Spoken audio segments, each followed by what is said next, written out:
All right, so I don't have a whole lot to talk about today. I got stuck here. Let me just switch back over to the other instance here.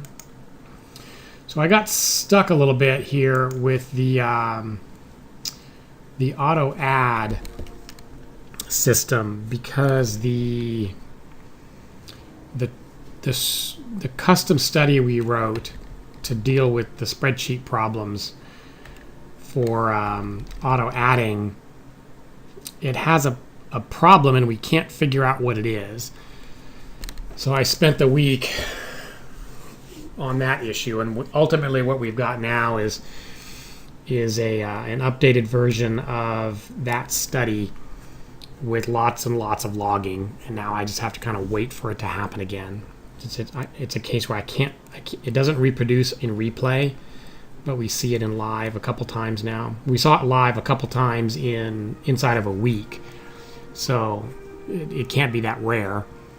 And so that's where I'm standing. I wanted to release this week the auto add, but I can't do it because of that issue. So we're going to spend next week basically hoping it happens again, so that we can capture the logging to figure out why it sometimes doesn't cancel the orders like it should in live conditions, though works fine in replay. Okay. So I do have a couple other things to chat about. So I feel like I'm behind. I burnt a lot of time on that, but it's got to be right because it's trade management, so it has to be perfect. So we'll spend next week looking for that. In the meantime, I'm working on the chop avoidance. We'll talk about that in just a minute here. I did want to share something that I thought was pretty interesting. Yesterday, I ended up having to turn off my trader because I had gotten into a state where I was confused about what I was running, and so I just shut it off. But it was when I go back and I look yesterday, I see some interesting things. Yesterday was rollover, and we I've always traded the old contract until the new contract has more volume, but I never switch in the middle of the day. Like yesterday was the day where it actually flipped. We started off with more volume in the M contract, less volume in U, but not a lot less. It was, it was probably like 60-40 or 55-45. And it's very interesting from an order flow perspective, because when I run replays of the M contract, the old contract, using both the volatile and non-volatile models, I end up with a max loss day. But when I run it for the new contract, I do really well. And that's a pretty interesting data point. It is just a single point, but it's something to think about because we're dealing with order flow here, and it's possible that the order flow that's sort of closing out the old contract looks substantially different than the order flow for the new contract. As people are opening positions in the new contract. So there's that to think about. Unfortunately, there's just not much data to go make a decision on what to do. You only have 4 rollover days a year, so across a couple of years, you've got eight days. It's not enough to draw any kinds of conclusions. But I thought it was interesting, and it has me wanting to, the next rollover day, to go ahead and don't be shy about switching over to the newer contract. I also wanted to show, this is what's on screen here, is the volatile and non-volatile models run against the U contract for yesterday's action. So there is I think there's a lesson in here that we should be thinking about. This is the 40 tick model, the volatile condition model.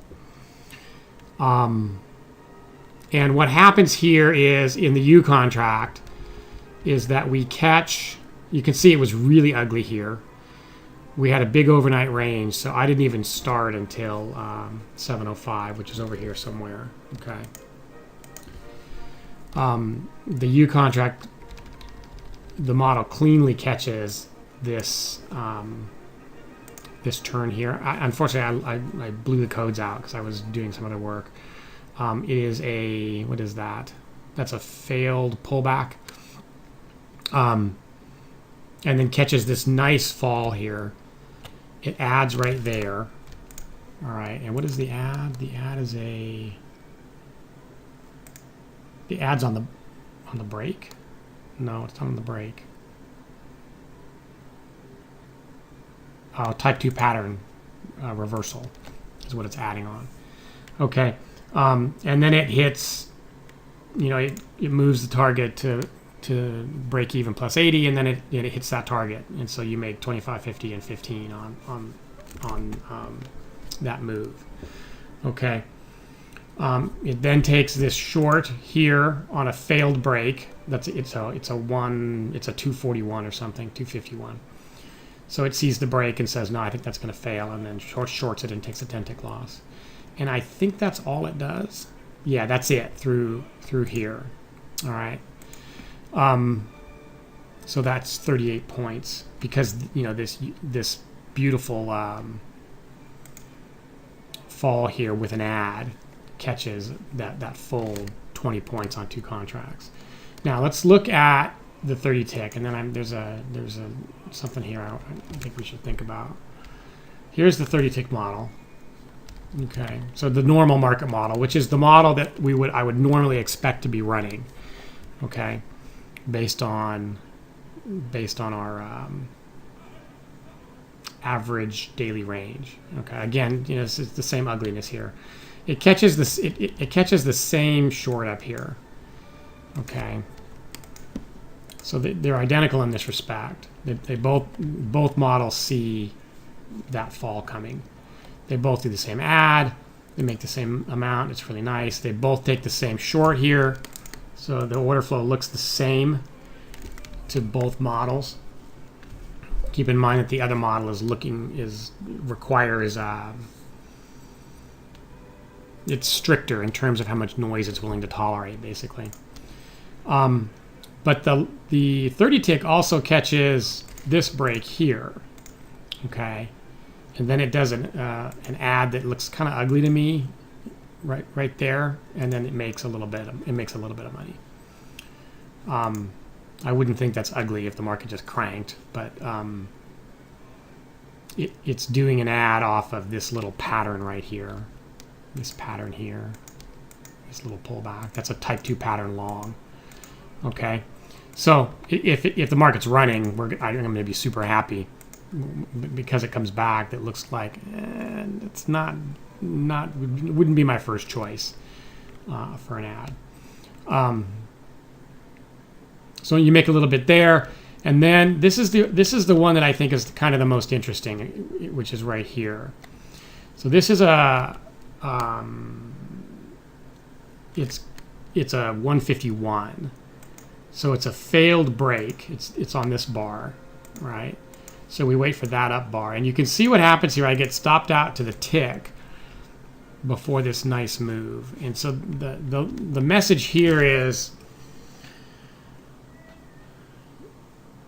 the rules, kind of the guidelines we have are that when the average daily range gets below a certain level, we switch back to the normal, the non-volatile market model.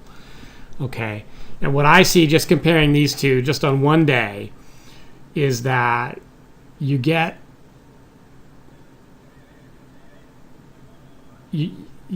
more opportunities, you get more tries with that non-volatile model, which to my mind makes it the one that you want to be using. Okay, so if you're not getting just destroyed, the reason we have a volatile market model is for when the market is so crazy that you're getting whacked right away on wild, unpredictable moves. But with pretty orderly movement, as long as we're under this red line, the conclusion I'm coming to is that I want to use that quiet market model. I may choose to increase my stops because I'm in the upper third of this level. This is still pretty big range, and you can see why, right? This happened to me quite a bit a few weeks back, not last week, the week before. I got tagged like that 3 or 4 times, and we've talked about this a lot. How a normal response to an increase in volatility is you double your stops, cut your size in half. But we hadn't done that because that normal response was really a bad idea given the insane volatility we were dealing with. And so this is this looks like more like normal volatility. So either continue to stick with your 10-tick stop or open it up a bit, and you can avoid this problem here. But I feel like we need a really good reason to choose to use that volatile market model under these conditions. All right, and so I think we came in and it was like 80 points overnight range, and because of that, I said, okay, well now I've got I have a choice here to make. Do I want to use that or not? I think maybe that's not sufficient. If you just go back and you look at kind of the baseline period, the December to January period, there were days where the market there was big ranges in those days, and those are the days where you actually make the most. And so the message here is that we built a set of rules or guidelines on how to construct the model and when to use it. And then we've basically have been nervous now about using the kind of the non-volatile market model. And I think that nervousness is misplaced. Until we see this kind of craziness again, we really just need to be sticking with the non-volatile market model. Now, I'm still building both, and I'll still publish both, so you can make the choice yourself. But that's kind of what I'm going to do. I'll need to see absolute insanity, not just an overnight range that's huge, but then when the market opens up, it's just really whippy and wild and crazy, and then I'll go, okay, I'll switch to the volatile market model. But if I see a big overnight range and then the market opens up and it's just it's just methodical movement, you don't see crazy gaps, you don't see quarter second 20-point moves, that kind of thing, then there's no reason. I don't see any reason to switch over to that model. That's more of a strategic call, a macro call, as opposed to a daily micro call. So what will trigger you to increase your stops on a 30-tick? That's a good question, Randy. I don't know the answer. All right, I tend to just stick with the 10-tick because I'm willing to take the loss, and then if I just see it happening a lot, then I'll do it. We're in somewhat new territory, so typically what we would do is, if you were in here, let me find a spot here. Let's say you suddenly saw this here. Okay. And you're getting nicked. All right, double them, and then see if you need to or not. The problem is that if you only have a small account, you can't double your stop. And so I always try not to, since I'm trying to model how this works with a smaller account. Though that might change here fairly soon, because I'm getting ready to take the account to $10,000 and trade 2 contracts. So I actually think right now the conditions warrant increasing your stop, but you can see just from yesterday's, a replay of yesterday using the new contract, you didn't need it to make a nice profit. So it comes down to sort of your tolerance for getting nicked like that. All right, now I made another comment there, so let's talk about that.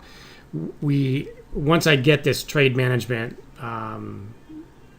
study problem fixed, it's basically the problem that you need to cancel the unfilled orders. The next thing I'm doing is testing when I get that, I'll release that, okay? And then right behind it, I'm testing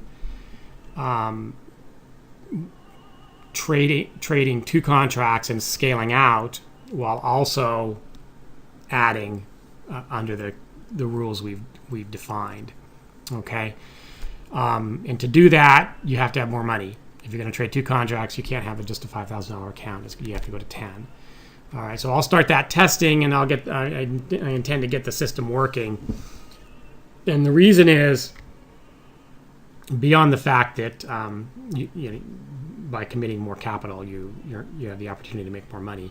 What I'm seeing with the auto ad system is that there's a fair amount of time that you kind of don't get that nice big move, but you get a decent move, and then you end up not making anything at all, and that's a problem.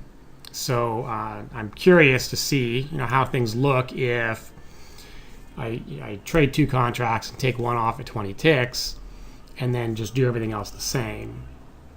All right, if I get the ad scale in, leave the trade management identical, except for start with 2 contracts, take one off at 20, and then do an ad if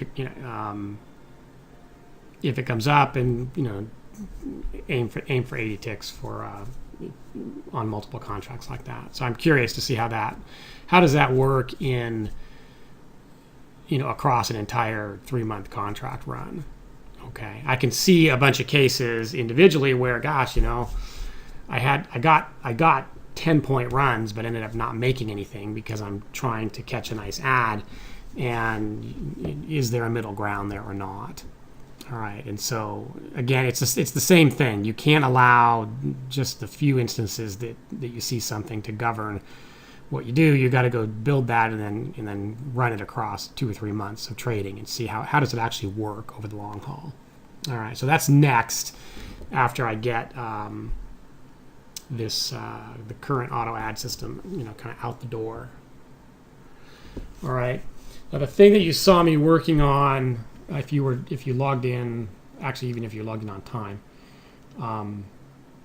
is it this one? Is this. All right, so let's chat about this. And at this point, this might turn into kind of a working session here. What this is showing is, we currently try to stay out of the chop using a method that just uses a moving average. All right, and it's not horrible, but it's not great either. And we see lots and lots of cases where it takes too long to catch up to quick market movement, or you've got really wide market movement that it's keeping you out of trades that look good. And so, kind of what I have is, with the custom studies I've built for machine learning, I have the data to do a better job, I think, of identifying chop and staying out of it. And that's what I'm working on right here.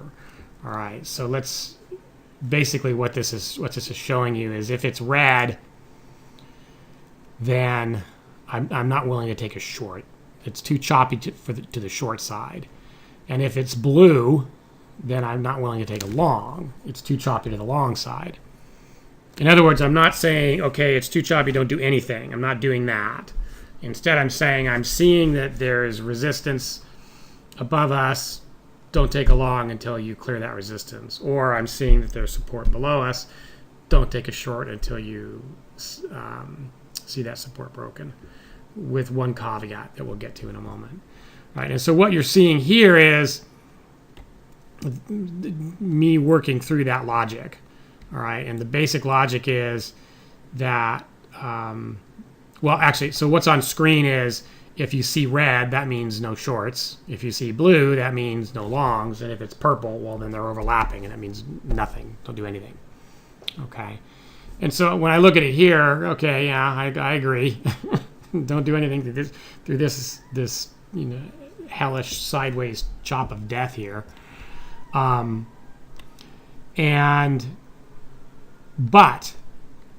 there's something else that needs to happen here, I think. So what it's doing is it's looking at these points and going, all right, these 2 points are close enough together that, once I get that point, I'm not going to take a long. That's now chop. All right. And the same thing on the short side, where and you get to define, kind of what is this distance here. In this case, it's just a few ticks, right? Well, 2. It's just 5 ticks. I have it set to 10, I think. Hold on. It's set to 10. Yeah, wave chop filter. So basically, if these 2 points here are within 10 ticks of each other, that means it's choppy to the long side. Don't take a long. All right. And the same thing on the short. So if these 2 points are within 10 ticks of each other, then don't take a short. All right. And now there's one problem with this approach, which we'll talk about in a moment. And so if you look at it, what you see is, as soon as I get, let me find a clear spot here. So here the market's falling nicely. Fall. All right. So now here, we go red right here, right in here, because these 2 points are now within 10 ticks of each other. And as soon as we see that, as soon as that happens, as soon as this wave completes, it goes, okay, you're choppy now to the downside. You can't take a short. And the same thing happens on the long side here, when as soon as that point and that point are defined and they're within 10 ticks of each other, then this bar here, the long kicks in and says don't go long either. So now you've got both cases, because the short continues to look like it's choppy to the short side. There's support to the short side. There's support to the long side. So stay out. So now it's purple, right? So neither longs nor shorts. Okay. Here, that point here, there's too many arrows. Hold on.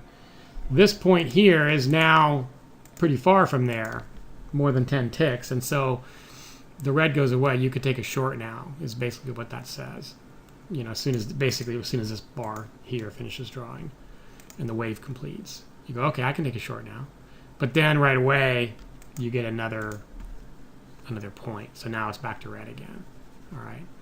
But you could take a long now, because for the same reason, these 2 points here, this point here and this point here, are there's enough distance there that it's no longer considered choppy to the high side. Okay. So that's the idea, part 1. Okay. And of course, just as I mentioned earlier, even if I was done right now, we'd still need to go back and, okay, let's test that against the baseline and compare it to what we've been using and see how useful is it or not. All right, but there's one other point here, though, that is kind of important. Let's look at this case right here. All right, so we're looking at this here. All right, really, we're looking at this here, because right at this point, it becomes, okay, this is now blue. That means it's too choppy to get long, and it's because of these points right here, right there and there. Okay, I now look sideways.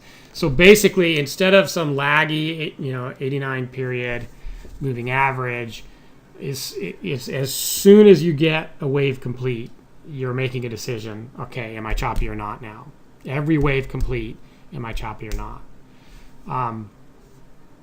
Okay, now, so this says, okay, don't take any more longs, and as soon as that point is defined, which is this bar here, all right, we go, okay, now you're choppy to the downside because of this, right? This level. Don't take any shorts. Okay, still no longs, still no longs. Okay, but now look at what happens here. Okay, let's talk about this, because the question is, under the current rules that I just described, I can't take a long here. As soon as we need to talk about when, as soon as this bar here finishes drawing, that wave completes, and now I'm allowed to take a short because I very clearly there's a lot of distance between these 2 points. Okay, no problem. I can take a short now. I broke through. But I'd be willing to take a long there as well. But the way my rules are defined, I can't. Do you see? It's still blue. And so the thought process is that I need, if this total distance here is more than X amount, go ahead and take the long. Because there's if we're considering this resistance up here, this is the edge of the range. As long as there's enough room to get back up there, okay, go ahead and take the trade. Okay, so I'm not considering the fact that I broke through here. I kind of don't care that I broke short. I'm just looking at the fact that I've defined conditions as choppy to the high side, but I certainly have enough room to climb back up there, and then we'll see what happens. All right, and so what I'm working on now is, all right, well, if this distance is more than X amount, you can take a long. And I just don't know what that distance is. It'll be configurable just like we've been discussing. Okay, and so that's kind of what's next. Because here, to me, this looks like a perfectly legitimate place to take a long. All right, either it's a false breakout and it's time to get long, or even if you're still range bound, the range is pretty far away. There's plenty of time to get up there. There's plenty of room to get to scratch. Okay, that approach will also cover this case where the market is doing this. The market is going just kind of looping like this. You'll see this. Actually, we might see it more here in the summer. And the standard approach is to choppiness is that the moving average is going to show that as dead sideways, and you'll just stay out, even though you'll be getting decent signals down in here and up here. So it might, if this distance here is enough, I don't want to stay out. All right, and I know exactly how far away I am from this last point. So it's actually not that difficult to do. It's just a matter of coding up the logic real quick and now testing it out. Now that I've got it to this point, I want to add this case of, okay, well, how much is enough? How far away do I need to be to consider it either, it's a really big range and so it's a tradable range, or the market does have a direction, and I'm now far enough away from what looks like a resistance point that I can get long now. Okay.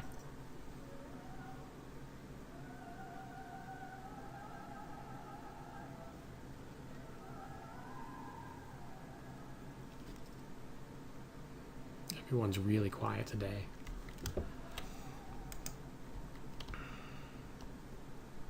What happened here?